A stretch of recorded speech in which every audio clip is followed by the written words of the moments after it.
Hey guys, Brandon here with RAVEK. Today we're going to be doing an installation video on this HD11 here behind me. This is going to be the Gen 3 wireless Speakeasy Turn Signal Kit offered by RAVEK. Let's go into this and show you what's in the box. Opening up, you get full step-by-step installation instructions. You have your main turn signal controller. This here is going to mount below the dash.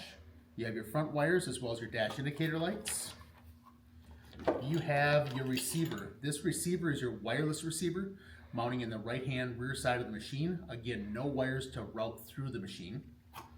You have your multi-pin. This is where this receiver is going to be mounted to. Mounts to the right-hand side frame rail and the right-hand tail light. You have your ring terminal power harness. Again, mounting underneath the dash, connecting to the controller. Your horn, small in size, not in sound, and I mean that. And we have our RAVEK turn signal controller here. So this controller, left, right, you get your horn as well as your hazard built into one convenient controller. Last but not least, we have our apex lights that are already into the bumper inserts. We'll go into the installation of those too. Let's get started in the teardown. If you don't have a well-lit shop, this is where your light is going to come in handy. We're going to have to start by opening up your windshield. Open sesame. Got the windshield open. We'll now move in and open up the center area here of the machine. There's two clips back here that opens up, and this actually removes simply like that. We're set it aside for safekeeping. Now it's time to dig into the A-pillars. Removing this A-pillar here is going to allow us to remove the whole center area of this machine. It's going to allow you to do all your dash indicator lights, all of the wiring and that from the front to the rear. So this is probably one of the toughest areas to tear down, but you're going to see it's pretty simple. You have 3 push pin rivets here that hold these A-pillars in place. We'll pull those out now. From there, get 2 in the front. There is 1 T25 at the top, which we'll be doing next. You will also need to remove the spring clip here on this. I'll do it while we're here.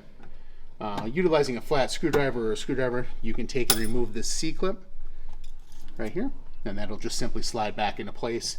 That allows us to disconnect this rod here in order to remove the rest of the pieces. Okay, so all 3 of our push rivets removed. We removed the clip here, or back the clip up on the hinge. And now we got to come up here with our T25 and just simply remove your 1 bolt you have in the ceiling. Obviously be careful not to lose it. And this has loosened up this entire A-pillar assembly, so we can remove this. If you watch me walk up front, I am going to take our shock off. Usually let the shock rest right down here just to support the windshield. The rest of this stuff here, coming from the back, will tip right out of place like so. Got to do it on the passenger side as well. All right, both A-pillars are removed. We've removed the shock spring here, and we have it loosened over here on the passenger side for video purposes. Now we have to go through and remove this section. These are clipped into place. You may find it easier to just support your windshield, lift it up, pull those out. The reason that we need to gain access to this is we need to take the bolts out here. You have 2 more across the front and 2 more here for a total of 6 bolts to remove this portion of the windshield or the dash panel.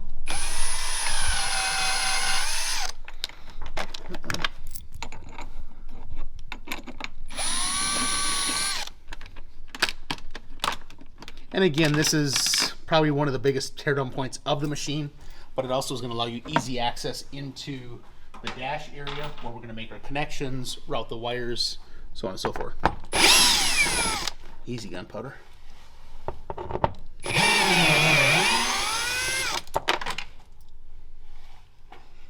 it, I needed that.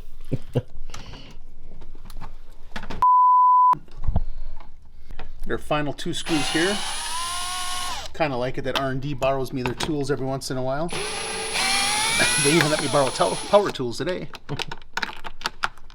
Next portion here, after all this stuff here is done, everything's out of the way, we can go through and lift up the center console. The front face of them has clips that loosen. So, over here to the passenger side.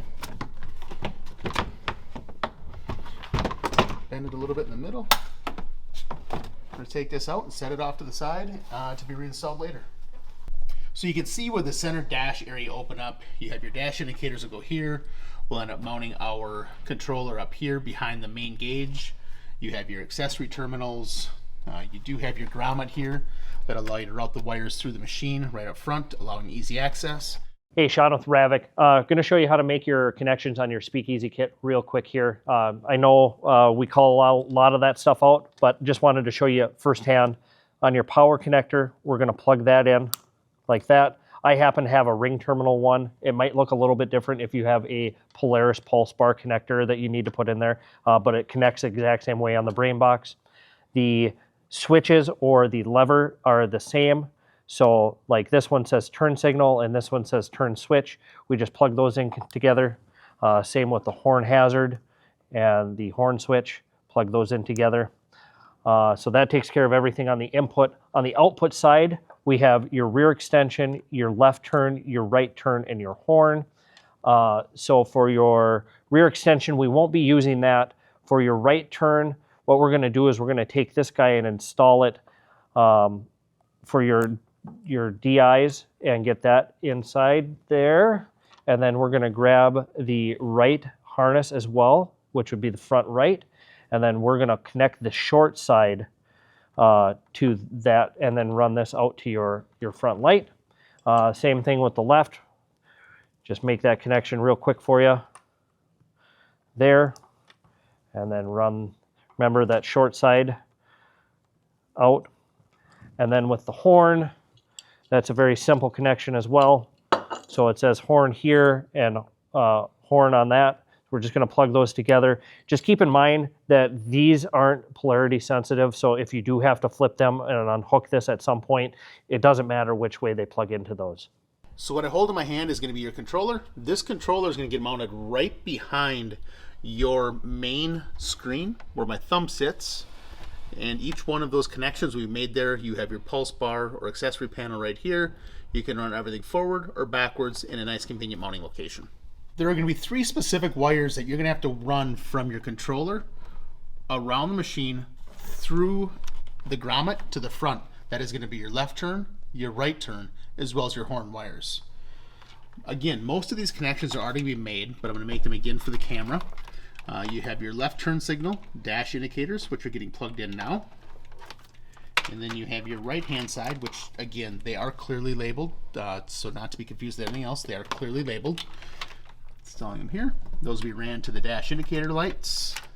And then from here, you have your 2 connections. Again, these will be pre-made, but these connections will go left turn, right turn. Again, clearly labeled, front right and front right. Front left as well as in the front left. You will be able to route these around your pulse bar, coming in from the bottom side, sliding them both through the firewall grommet, seen here. See how nice and easy those come through. They ran right alongside the other factory wire harness. We'll have our front right as well.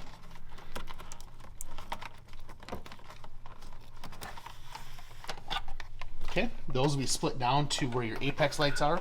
And your apex lights here are going to mount in the front bumper, which you'll see in a future step. And that's where those are. And last but not least, you have your horn wire.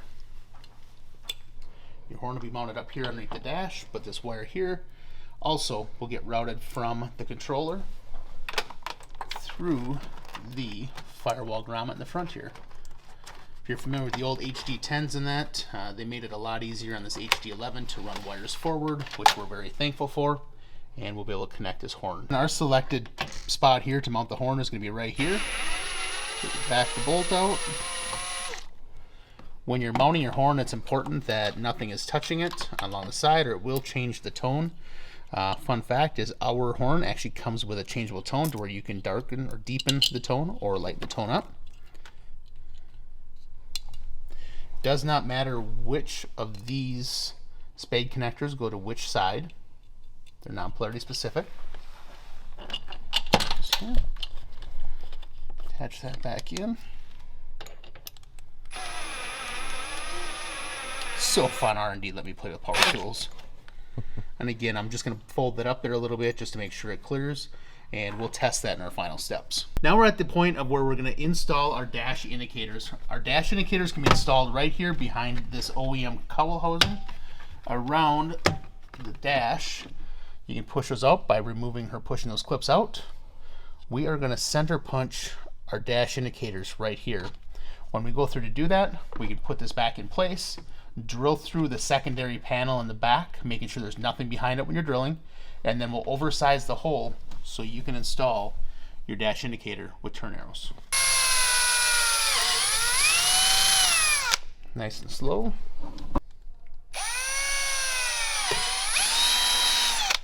Okay. Now we're going to snap this back into place. It's going to give us a nice OEM look when those are in there. I'm going to drill right from there, right into the back side here.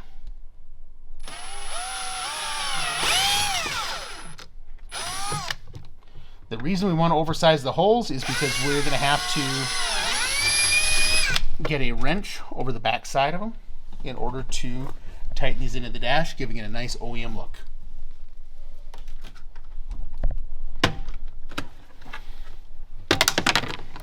Okay, we're going to use our step bit here, and we're now going to oversize that hole that we drilled.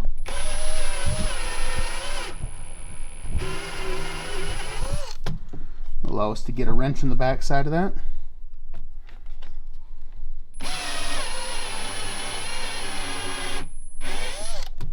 There we go. Now we can actually install the plate back into place here. All of our drill nuts. And we'll be able to install our directionals. Fun fact, these directionals here have little arrows in them so you know if you're turning left or right. Got our arrow pointing to the outside here. Pull it into place, just like so. Come to the back side. You can do this in one of two ways. Realistically, if you wanted to, you probably could take, and I'll show you that way as well.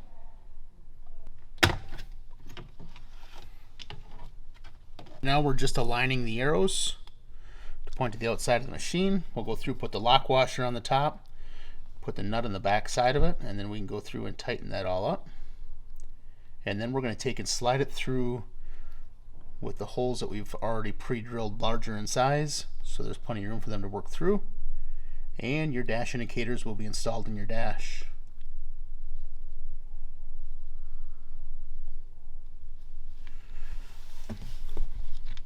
Need to give it the old hawk tour.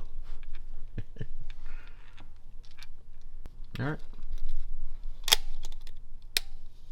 Nice and tight. Arrow pointed to the outside. Let's move to the right turn signal.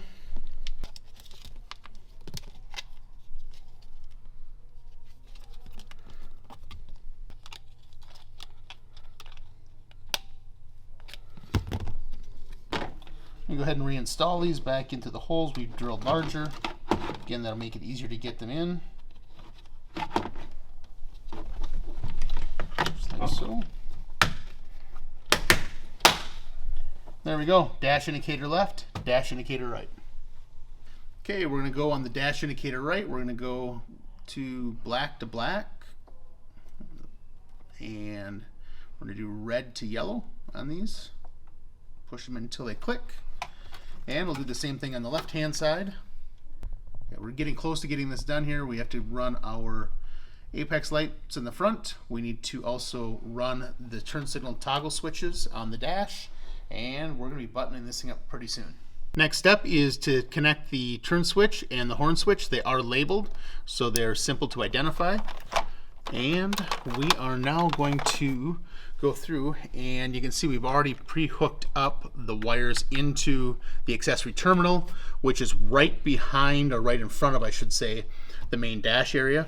We can tighten these two up. These nuts are included in your kit, and we can give this baby a try. We're at the meat and the potato of the install, our apex light with bumper bracket insert.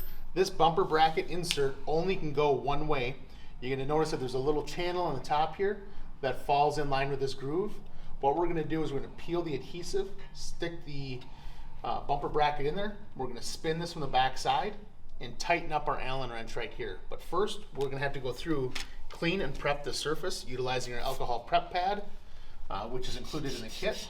Go through and get the lower edge as well as the upper edge. Want to make sure you're scrubbing this really good.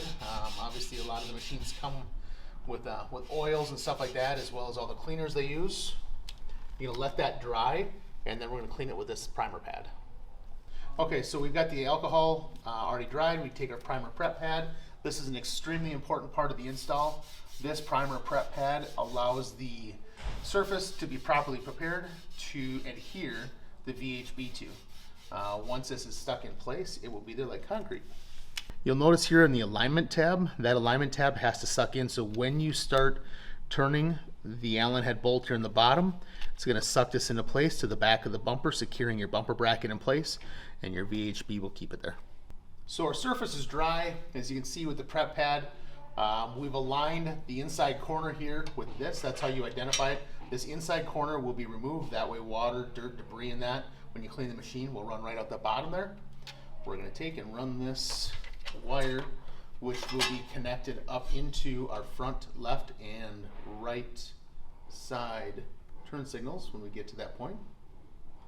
I'm going to peel off the VHB tape.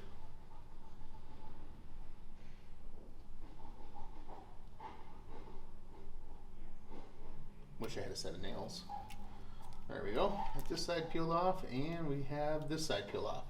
Next step, you're going to want to take this T-bracket and align it.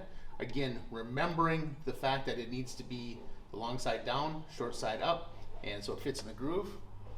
I'll put it sideways, do a slider into the bumper here. Come to the back side of the bumper as it's coming through. I'm going to spin that into place, and at the same time that's happening, we're going to want to take and push in on the bumper bracket. That's going to adhere the VHB. Coming to the back side, grabbing it with 2 fingers, and you can go through and tighten this up into place to secure your bumper bracket into the bumper, giving a nice custom look, like it's designed and meant to be there. Next step, take the wire. You want to take and route it around the OEM wiring, route it up in, and you're going to make your last connection here up top. Our final steps we're going to have to do is come down here and take the passenger side box off, or the box side off. There's 5 bolts on the inside and some on the inside. We'll get to those now. Come to the back side. You have 1 bolt right here by my finger, which is tough to see with the camera.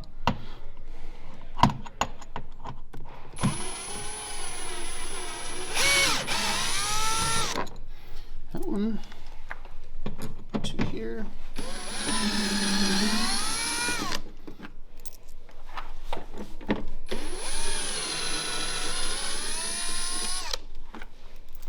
And there are 2 in the bottom.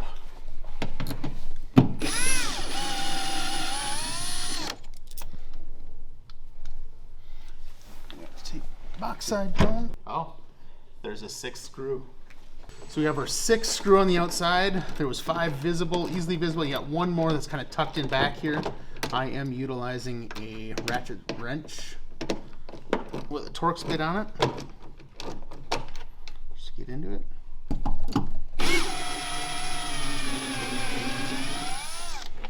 Okay, now we'll get the ones in the inside. We got our final bolt. Now that we got the 5 on the outside of the box, we got our final bolt here.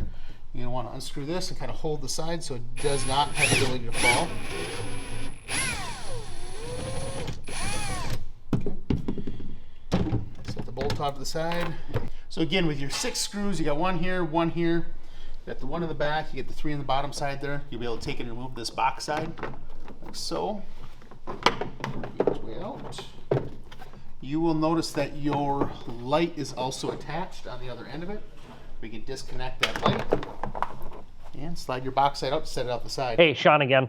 So I was going to show you real quick on how to actually hook up the Speakeasy kit onto your machine. So this is the rear harness for an HD11. So we're going to install this like normal, unplug the factory connectors, plug these into the factory connectors, and then run this guy up to the tail light like we normally do. But instead of that rear main extension coming and plugging into this 4-pin, we're going to take this wireless module and we're actually going to plug it into the 4-pin here, and then we're going to get power from the license plate, which is here.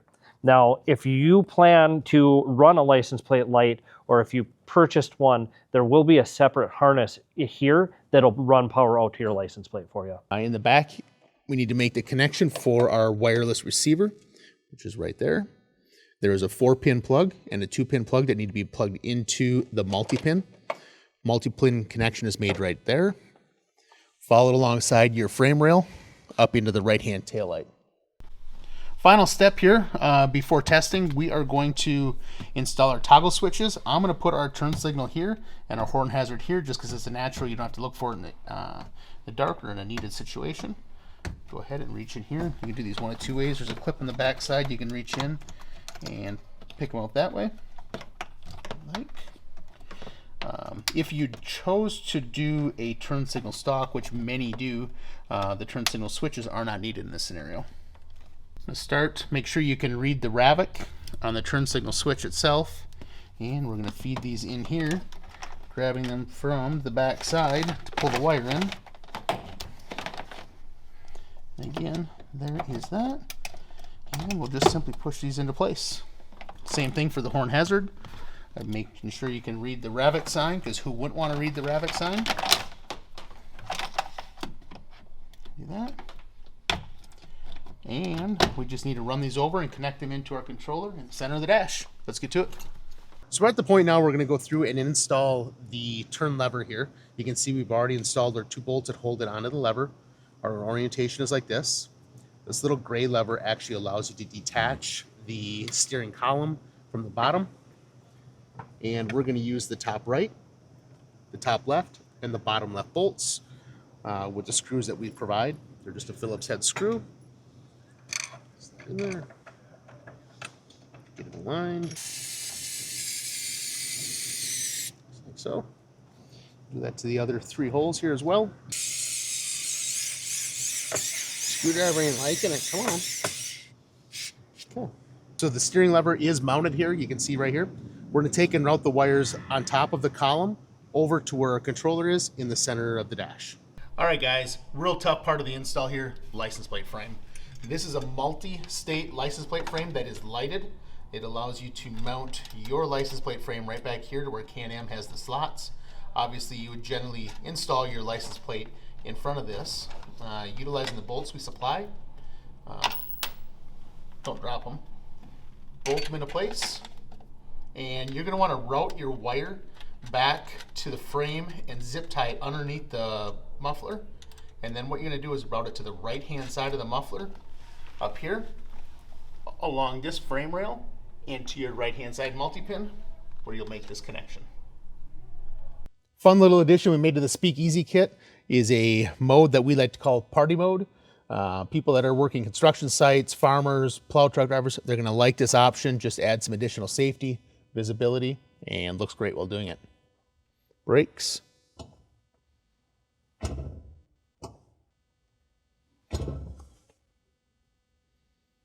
That's it.